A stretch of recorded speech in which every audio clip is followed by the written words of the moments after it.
Super Saravana ஸ்டோர்ஸ்ல December 16 இருந்து ஜனவரி 15 வரைக்கும் ஒவ்வொரு பிரான்ச்லயும் ஒரு கஸ்டமருக்கு ₹1,00,000 மதிப்பு உள்ள தங்க நகை பண்டிகை பரிசு. வணக்கம், இது மின்னம்பலம். நான் விஷால் பொலிவர். இன்றைய நேர்காணலில் நம்மோடு இணைந்திருக்கிறார் அரசியல் விமர்சகர் திரு தாமஸ் பிராங்கோ அவர்கள். சார் வணக்கம். வணக்கம். சமீபத்தில் ஒன்றிய அமைச்சர் மற்றும் தமிழக பாஜகவினுடைய தேர்தல் பொறுப்பாளரான திரு பியூஷ் கோயல் அவர்கள் வந்திருந்தாரு. எடப்பாடி பழனிசாமி அவர்களை சந்திச்சு நாங்க 2 பேரும் ஒரே குடும்பமாக இந்த தேர்தலை நாங்க சந்திக்க இருக்கிறோம் அப்படின்றதையும் சொல்லியிருந்தாங்க. ஆனா 2 விதமான செய்திகள் வருது சார். ஒண்ணு, பாஜகவுக்கு இந்த முறை ஒரு 23 சீட்டுகள் அப்படின்ற மாதிரியான ஒரு பேச்சுகள் ஒரு பக்கம் வருது. அதே போல மற்றொரு பக்கம் டிடிவி தினகரன் இவங்களுக்கு எல்லாருக்குமே 6 சீட்டு ஒதுக்கப்படும் அப்படின்ற மாதிரியான செய்திகள் வருது. ஆனால் நயினார் நாகேந்திரன் என்ன சொல்றாருன்னா, தொகுதி பங்கீடு குறித்து நாங்க எதுவுமே பேசல அப்படின்ற மாதிரியும் சொல்றாங்க. டிடிவி தினகரனும் அந்த செய்தி வதந்தி அப்படின்ற விஷயத்தையும் சொல்றாரு. இப்போ அதிமுக பாஜக கூட்டணி இது எதை நோக்கி போயிட்டு இருக்கு சார்? அதிமுக பாஜக கூட்டணியை பொறுத்தவரையில் அது ஒரு கட்சியின் அதிகாரத்தில் இருக்கக்கூடிய கூட்டணி.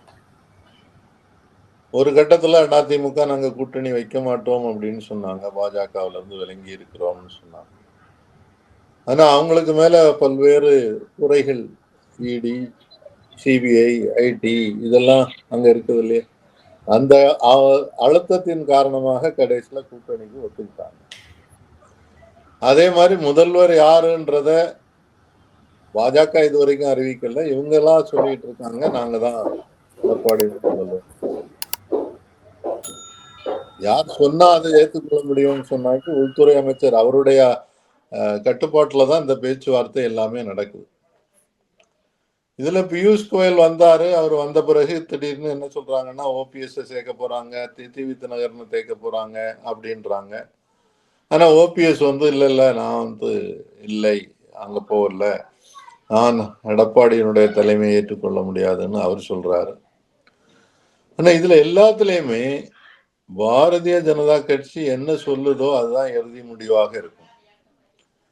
சீட்டை பொறுத்தவரையில எத்தனை சீட்டுன்றதையும் அவங்க தான் கடைசியா முடிவு செய்ய போறாங்க. கூடுதலாக கேட்பாங்க, கூடுதலா வாங்குறதுக்கும் வாய்ப்பு இருக்கு.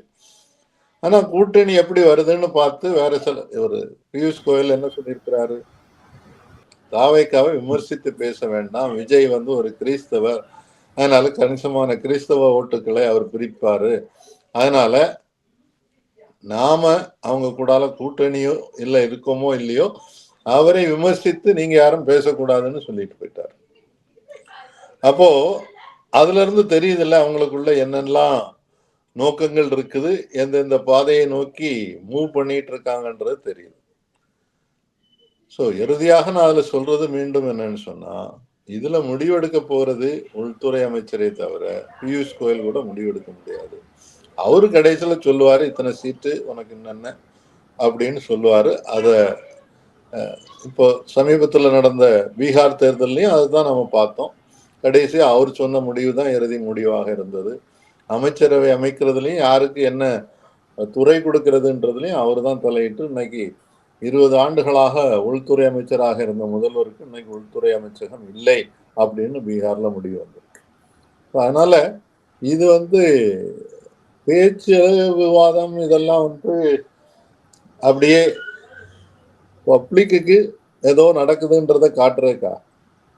நயினார் நாகேந்திரன் ஏன் அப்படி பேசினாருன்னு எனக்கு புரியல. சீட் பங்கீடு பற்றி பேசலன்னா வேற எதுக்கு தான் பேசினார் அவரு? கூட்டணியை வலுப்படுத்துறது. கூட்டணியை வலுப்படுத்துறதுல ஒரு பகுதி தான் எத்தனை சீட்டு யாருக்கு கொடுக்கணும்ன்றத பேசுறதும். இறுதி முடிவு எடுக்கலன்றது கரெக்ட். ஆனா அதை பற்றி பேசவே இல்லைன்னு சொல்றது ஏற்றுக்கொள்ள முடியாததாக இல்லை. முடிவை இபிஎஸ் தானே சார் எடுப்பாரு? நிச்சயமாக முடிவை எடுப்பது இபிஎஸ் அல்ல, உள்துறை அமைச்சர் தான் எடுப்பார். அதுதான் பல்வேறு கூட்டணிகள் அவங்க வச்சிருக்கிறதுல கண்கூடாக பார்த்து கொண்டிருக்கக்கூடிய அனுபவம். அதே அனுபவம் தான் தமிழ்நாட்டிலையும் நடக்கும், அதுல சந்தேகமே வேண்டாம். சமீபத்தில் அதிமுகவினுடைய பொதுக்குழுலயே தீர்மானமே போட்டாங்க சார். பொதுக்குழுவுல முடிவெடுக்கக்கூடிய அதிகாரம் எடப்பாடிக்குன்னு சொல்லியிருக்காங்க. அதிமுகவுக்குள்ள முடிவு எடுக்கிறது எடப்பாடி அவர்களுக்கு. ஆனா கூட்டணி கூட்டணிக்குள்ள தொடர்பாகவும் சார், ஒட்டுமொத்த கூட்டணி கூட்டணி தொடர்பாகவும் சார், கூட்டணி தொடர்பாகும். ஆனா சீட்டு எத்தனைன்றத முடிவெடுப்பவர் எடப்பாடியாக இருக்க முடியாது. ஆனா கூட்டணின்னு வரும்போது யார் வலுவானவர்கள்ன்றதான முடிவு. ஒன்றிய அரசுல வலுவாக இருக்கிறதுனால பாரதிய ஜனதா கட்சி அவங்க சொல்றதுபடி இவங்க கேட்கணும்னு தான் பார்ப்பாங்களே தவிர, இன்னைக்கு வலுவா இருக்காங்களா பாஜக? ஆட்சியில இன்னைக்கு மத்தியில அவங்க தானே உட்கார்ந்து இருக்காங்க. கூட்டணி ஆட்சியோட தான் சார் இருக்காங்க. கூட்டணி ஆட்சியோட இருக்காங்க. ஆனா அந்த கூட்டணி வலுவான கூட்டணியாக இருக்கு இல்லையா? எத்தனை பில்லு பாஸ் பண்ணிட்டு போறாங்க. இப்ப நடந்த பாராளுமன்ற கூட்டத்தொடர்ல எத்தனை பில்லு அன்னைக்கே அறிமுகம் பண்ணி அன்னைக்கே அல்லது அடுத்த நாளே பாஸ் பண்ணிட்டு போறாங்க. அதுதானே அவங்களுக்கு ஒரு ஜனநாயக நாட்டுல பாராளுமன்றத்தில் இருக்கக்கூடிய பலம் தான் வெளிப்படும். அதுக்கு அப்பாற்பட்டது இருக்கக்கூடிய செல்வாக்கு அதெல்லாம் வேற. அதுக்காக எடப்பாடி பாஜகவுக்கு 100 சீட் கொடுத்துருவாரு. அப்போ நிச்சயமா 100 சீட்டு அவங்களும் கேட்க மாட்டாங்க. அவங்களுக்கும் அவங்களுடைய வலு என்னன்றது தெரியும். அவங்களுடைய நோக்கம் என்பது இப்ப இருக்கிறத விட கொஞ்சம் கூட சீட்டு கூடுதலாக வரணும். அப்போ அதுக்கு கூடுதலான சீட்ல போட்டி போடணும். அவங்களுக்கு இந்த தேர்தல் இலக்கே அல்ல. இந்த தேர்தல் அவங்களுடைய சதவீதத்தை அதிகரித்துக் கொள்வதற்கும் எண்ணிக்கையை அதிகரித்துவதற்கும் அதுக்கு பிறகு அடுத்து வரக்கூடிய சட்டமன்ற தேர்தல்ல அப்பவும் அவங்க ஆட்சியில ஒன்றியத்துல ஒருவேளை இருந்தால் அன்னைக்கு என்ன நடக்கும்ன்றதெல்லாம் இப்ப சொல்ல முடியாது. பல மாற்றங்கள் வர்றதுக்கு வாய்ப்பு இருக்கு. ஆனா அவங்களுடைய அணுகுமுறை என்பது அடுத்த கட்டமாக நாம பிரதான கட்சியாக மாறணும் அப்படின்றது. இது வரைக்கும் நீங்க அவங்க ஆட்சியில இருக்கக்கூடிய எல்லா மாநிலங்கள்லயும் பாருங்க, கொஞ்சம் கொஞ்சமாக அங்க கூட்டணியில இருக்கக்கூடிய கட்சிகளை மகாராஷ்டிராவில பாருங்களேன், சிவசேனா அவங்களோட கூட்டணியில இருந்தது, அது 2ஆ உடைச்சாங்க. அது இப்ப 2ஆ போய் ஒரு கோஷ்டி அவங்களோட இருக்குது. ஒருத்தருக்கு துணை முதல்வர் பதவியே கொடுத்தாங்க அதுக்காக. இப்ப துணை முதல்வர் ஆக்கிட்டாங்க. முதல்வராக இருந்தவர் இன்னைக்கு துணை முதல்வராக அதே அமைச்சரவையில செயல்படுறாரு. அதே மாதிரி இதுல பாருங்க, பீகார்ல இன்னைக்கு அமைச்சரவையில யாரெல்லாம் யாருக்கு யாருக்கு என்ன துறைன்றதை இவங்கதான் முடிவு பண்ணியிருக்கிறாங்க. வலுவான துறைகள் எல்லாம் பிஜேபி எடுத்துக்கிட்டது. நிதிஷ்குமார் கொஞ்சம் அவருடைய உடல் பலம் குறைந்துடுச்சு, நிறைய நோய்கள்னால கஷ்டப்படுறாரு அப்படின்னு சொல்லி பத்திரிகைகளே எழுதுது. அவருக்கு அடுத்தால ஜனதாதள்ல தலைவரே இல்லை. இருந்த தலைவரை இவங்க பிரிச்சுட்டு போனாங்க. அவர் இப்ப அவங்க நிதிஷோட உடன்பாடு இல்லாமல் அவர் வெளியில போயிட்டாரு. ஸோ அடுத்து நிச்சயமாக பாரதிய ஜனதா கட்சி தான் அங்க ஆட்சியை பிடிக்கும். அவங்க தான் பெரும்பான்மையோட வருவாங்க. இதுதான் அவங்களுடைய அணுகுமுறை. அதே மாதிரி வடகிழக்கு மாநிலங்கள்ல பாக்குறோம், அஸ்ஸாம்ல பாக்குறோம், மிசோராம்ல பாக்குறோம், நாகாலாந்துல பாக்குறோம், மணிப்பூர்ல பாக்குறோம், மேகாலயாவில் பாக்குறோம். அங்க எல்லா இடத்துலயும் இவங்களுக்கு எந்த செல்வாக்கும் இல்லாத இடத்துல இவங்க ஆட்சி இப்போதைக்கு கூட்டணி ஆட்சின்ன பேர்ல இவங்களுடைய கண்ட்ரோல்ல இருக்குது. ஏன்னா அங்கெல்லாம் பணம் தேவைப்படுது. ஒன்றிய அரசுல இருந்து நிதி கிடைக்கணுன்றதுக்காக அந்த கட்சிகள் இந்த மாதிரி கூட்டணிகளை அட்ஜஸ்ட் பண்ணிக்கிறாங்க. ஸோ இங்க இருக்கக்கூடிய சூழ்நிலையில இன்னைக்கு அதிமுக ஒரு வலு இழந்திருக்கிறது முன்னாலே விடன்றது எல்லாருக்கும் தெரியுது. அது எடப்பாடிக்கும் தெரியும், உள்ள இருக்கிறவங்களுக்கும் தெரியும். அதனாலதான் வேற வழி இல்லாம சரி கூட்டணிக்கே போயிருவோம் அப்படின்னு சொல்லி முடிவு பண்ணிருக்காங்க. நடந்த ஃபார்முலா தமிழ்நாட்டில் நடக்குமா? ஃபார்முலா எல்லா இடத்துலயும் ஒரே மாதிரியாக இருக்காது. ஆனால் தமிழ்நாட்டுல இது நடக்குமா அப்படின்றதுக்கு பெரிய வாய்ப்புகள் இருக்கு. ஏன்னா நீங்க உங்களுக்கு மேல இருக்கக்கூடிய வழக்குகள் அதனுடைய ஃபைல் ஒருத்தர் கையில வச்சுட்டு பேசுறது அப்படி இருக்கும்போது அவங்களுடைய பேச்சுவார்த்தைக்கான திறன் என்பது இங்க இருக்கிறவங்களுக்கு குறைஞ்சு போயிருக்கு. அதனாலதான் பயப்படுறாங்க. முன்னுக்கு பின் பிறனாக எத்தனை முடிவுகள் எடுக்கப்பட்டிருக்கிறதுன்றது நீங்க இந்த சமீப காலத்துல பாருங்க. வெளியில பேசும்போது ஒன்ன பேசுறாங்க, அப்புறம் முடிவு எடுக்கிறது வேறையா இருக்கு.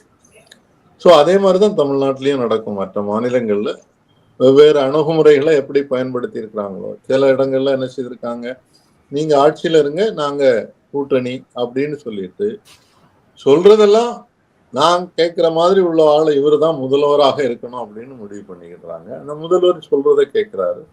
அஸ்ஸாம்ல பாருங்க, காங்கிரசினுடைய தலைவராக இருந்தவர் தான் இப்ப இருக்கக்கூடிய ஹெமந்த பிஸ்வா சர்மா. அவர் இவங்களுக்கு சொல்றதை கேட்பாருன்றதும் காங்கிரஸ்ல இருந்து பிரிச்சு இங்க கொண்டு வந்து இன்னைக்கு அவர் வந்து பிஜேபியினுடைய மிகப்பெரிய தலைவராக ப்ரொஜெக்ட் பண்ணப்படுறாரு. இப்படி ஒவ்வொரு இடத்துலயும் அங்க இருக்கக்கூடிய சூழ்நிலைக்கு ஏற்ப யாரை விலைக்கு வாங்கினா நடக்கும் அப்படின்றத பார்த்து முடிவு செய்யும். ஆனா சார், சமீபத்தில் இபிஎஸ் அவர்கள் கொடுத்த ஒரு பிரஸ் மீட்ல வந்து திமுகவை வீழ்த்தக்கூடிய சக்திகள் எல்லாரும் எங்களோட கூட்டணிக்கு வரலாம் அப்படின்னு சொல்லியிருந்தாரு. அப்போ இன்னமுமே அவங்க தாவேக்காவை வந்து ஒரு ஆப்ஷனா வச்சிருக்காங்களா இபிஎஸ்? நிச்சயமா வச்சிருக்கிறாங்க. அவங்கள பொறுத்தவரையில ஒண்ணு தாவேக்காவை கூட்டணிக்கு கொண்டு வந்தா அவங்களுக்கு கொஞ்சம் பலம் கிடைக்கும் அப்படின்றத எதிர்பார்க்கிறாங்க. ஆனால் தாவேக்கா அந்த மாதிரி ஒரு நிலைப்பாடு எடுத்து போயாச்சுன்னு சொன்னா, தாவேக்கா இதுவரை என்ன சொல்லிட்டு இருக்குது, விஜய் தான் முதல்வர்னு சொல்லுது. அப்படி உள்ள ஒரு கூட்டணிக்கு இவங்க ஒத்துக்கிறது என்பது சாத்தியப்படாது.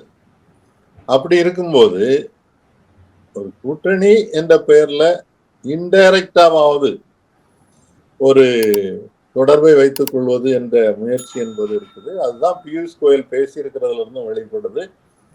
தாவேக்கா தனியாக நின்றாலும் கூட இவங்களுடைய பி டீமாக, பிஜேபியினுடைய பி டீமாகத்தான் பார்க்கப்படும் தான் நான் நினைக்கிறேன். அவங்க வந்து ஓட்டை பிரிக்கிறதுக்காக தான் இவரை கொண்டு வர்றாங்க. இவர் வந்து ஆட்சிக்கு வந்துருவாருன்னு யாருக்கும் எந்த கனவும் இல்லை. அதே மாதிரி சீமான் எத்தனை வருஷமா கட்சி நடத்திட்டு இருக்காரு, தேர்தலில் போட்டி போட்டுக்கிட்டு இருக்கிறாரு. அவரால் ஒரு கட்டத்துக்கு மேல போகவே முடியல இல்லையா? அதே நிலைமை தான் அந்த அரசியல் பின்புலம் இல்லாத, அனுபவம் இல்லாத, திடீர்னு ஒரு அரசியல்ல குதிச்சு உடனடியாக முதல்வராக வேண்டும் என்று ஒருத்தர் நினைச்சிட்டு வரும்போது அது வெற்றி பெறறதுக்கு வாய்ப்பே கிடையாது.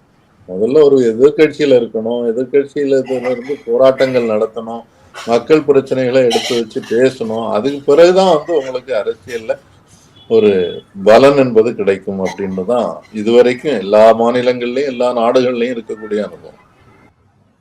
நிச்சயமா சார், தொடர்ந்து பேசுவோம். அவங்க நேரத்துக்கும் கருத்து பதிவுக்கும் மிக்க நன்றி. நன்றி, வணக்கம். சூப்பர் சரவணா ஸ்டோர்ஸ்ல டிசம்பர் 16 இருந்து ஜனவரி 15 வரைக்கும் ஒவ்வொரு பிரான்ச்லயும் ஒரு கஸ்டமருக்கு ₹1,00,000 மதிப்புள்ள தங்க நகை பண்டிகை பரிசு. மின்னம்பலம்.com தமிழின் முதல் மொபைல் பத்திரிகை.